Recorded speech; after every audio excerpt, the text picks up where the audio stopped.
Barack Obama would never sign that law. Well, isn't that unbelievable? Give that man a cigar, okay? No wonder why you're carrying the family. You're smart. But the fact is, when you go out and promise it, you go out and promise you're going to do that, there's no way you're going to do it. What do you think that does to people?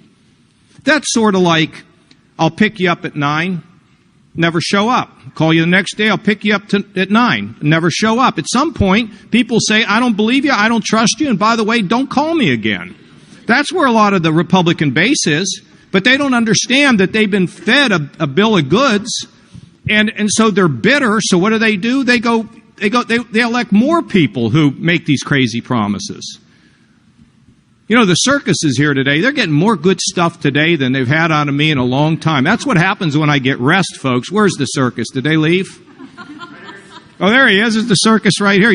I've never seen the show. I understand my wife's a star on there, and she's pretty good, yeah. But what is that show? Tell them all about that show. It's a real-time documentary that shows every Sunday night. Instead of seeing a documentary 6 months after the election, we shoot Monday through Friday. We'll roll this up so you'll see this Sunday night. Have any of you ever seen this show called The Cirque? Oh, you've seen it. How is it? You're like the star of this town hall. You're the only guy. Anyway, so, sir, what I'm saying to you is ideas, don't make promises you can't keep, and reach out. Everybody, the purpose of politics is give everybody a chance to rise, not just a few people. And that's where I'm stuck, like it or not. Okay. Yes, sir, right here.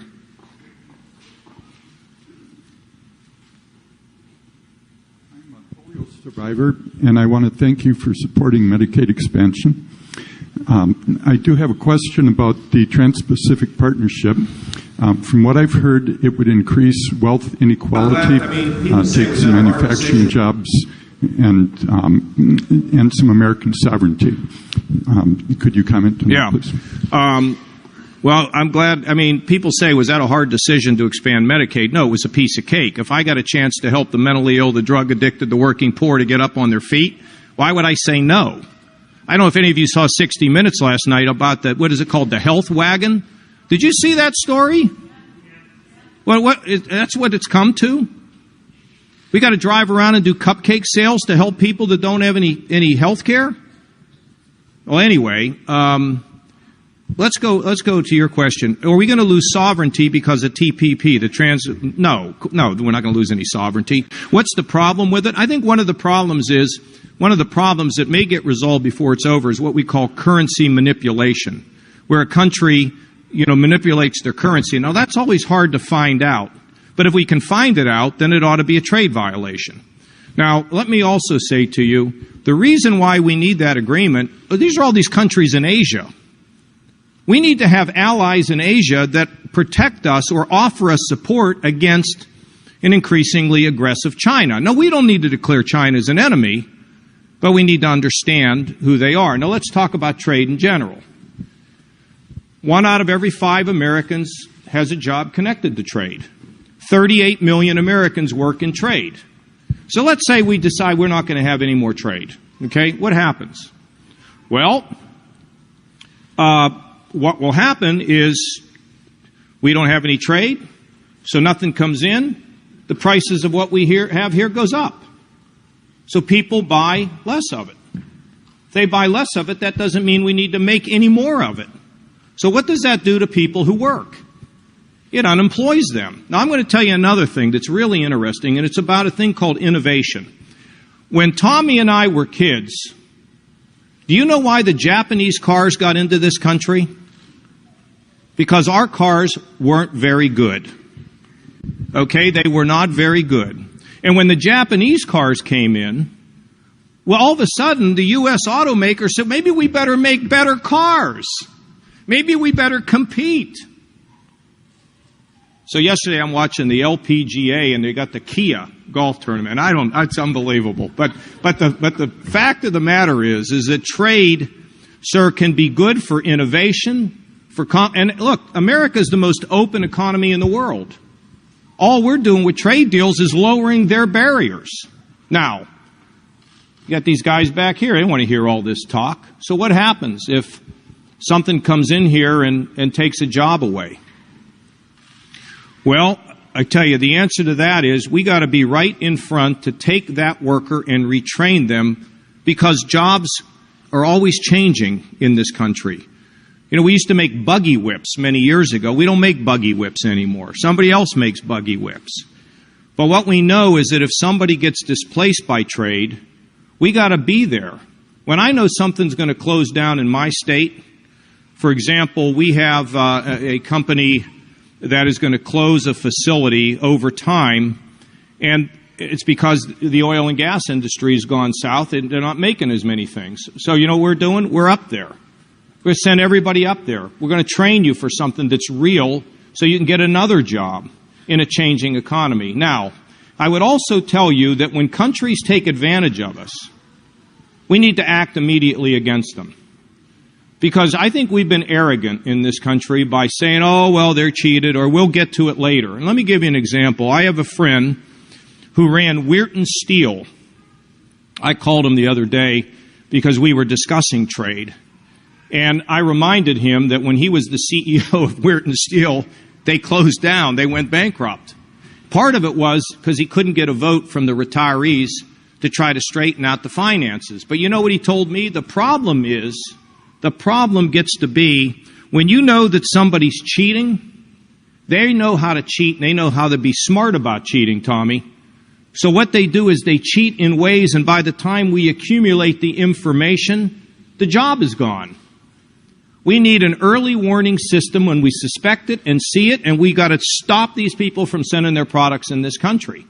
So I think we can have a system that works for the workers, that permits innovation, the change of industry, but you got to also have fair trade deals. You got to enforce them. And in addition to that, if somebody does lose their job, we got to get them another job. And how you getting along, by the way? How long have you had polio? Since I was 10 months old, which was September of 1952. Doctor said if I lifted the vegetable, I would be able to use a wheelchair. Doctors were wrong. The Lord and my parents were right.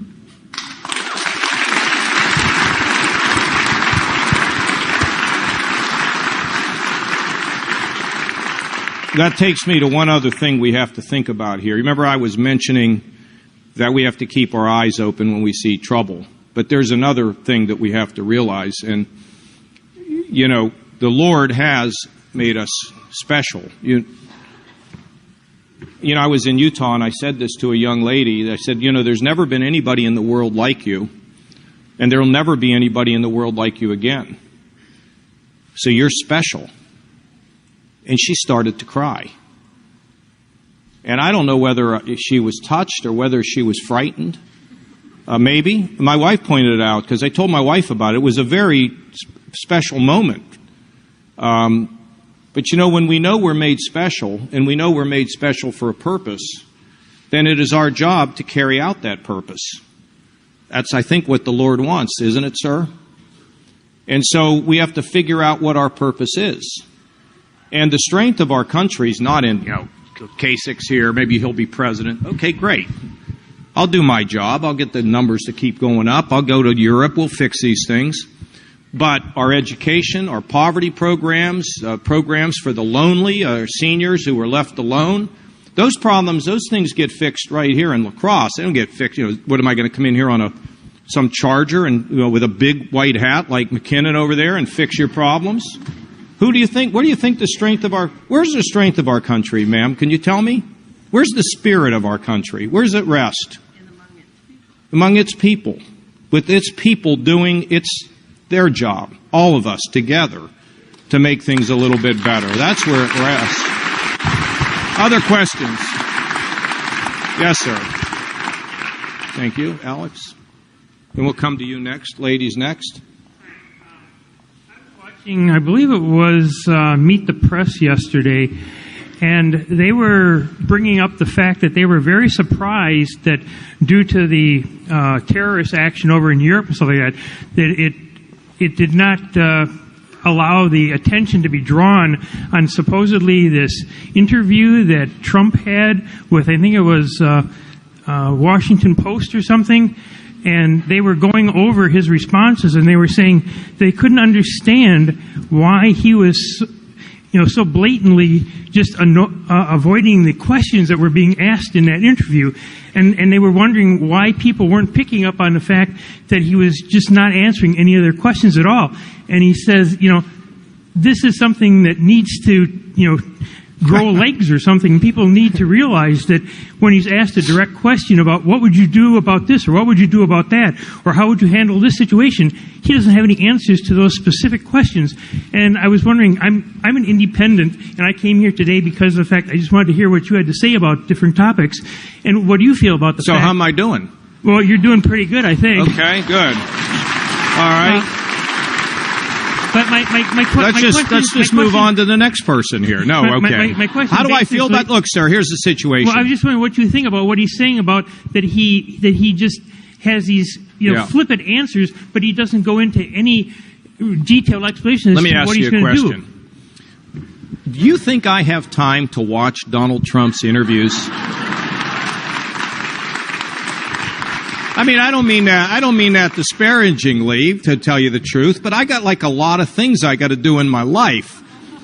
And I don't even read most of this stuff. I mean, I don't have time for that. There's too many other things to read and too many things to be knowledgeable about.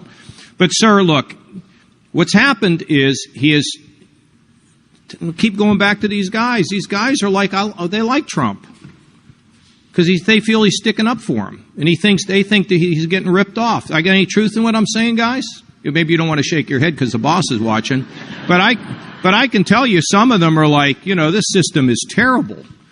They're all crooks, and they don't get anything done, and they're only looking out for themselves. I understand that, but you see, I grew up in it.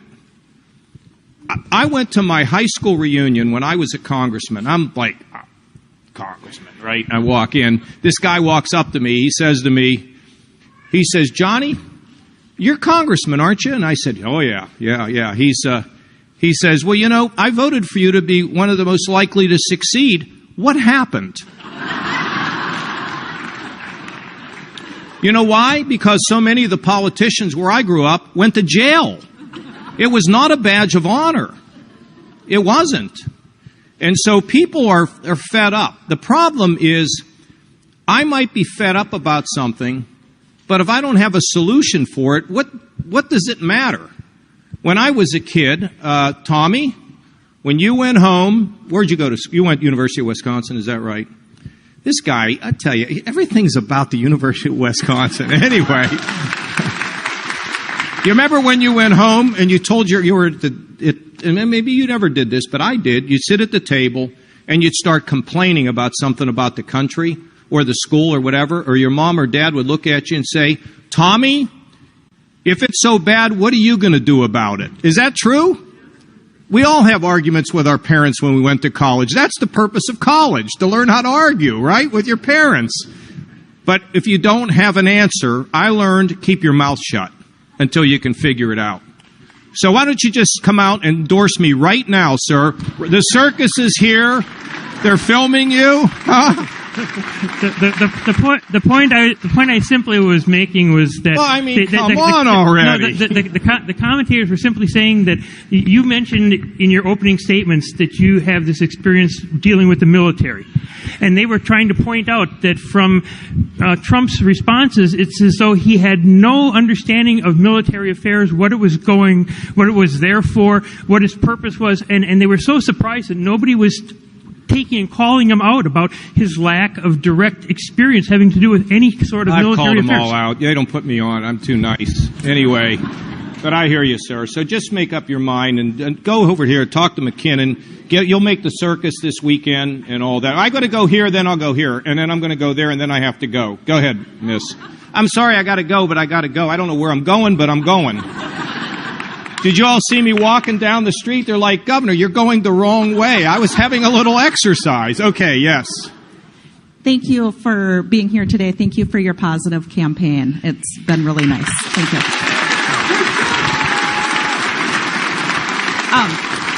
I've been a nurse. I've been a nurse for about 20-some years. You've been what? I'm sorry. I've been a registered nurse for 20-some years, and feel like many that healthcare is not attainable right now. I mean, it's going in the wrong direction. It's too expensive. Yeah. Cutting at the bottom line so it's not working. I have a college student at University of Wisconsin-Platteville, but I would like for him to have health care someday that's affordable, but yet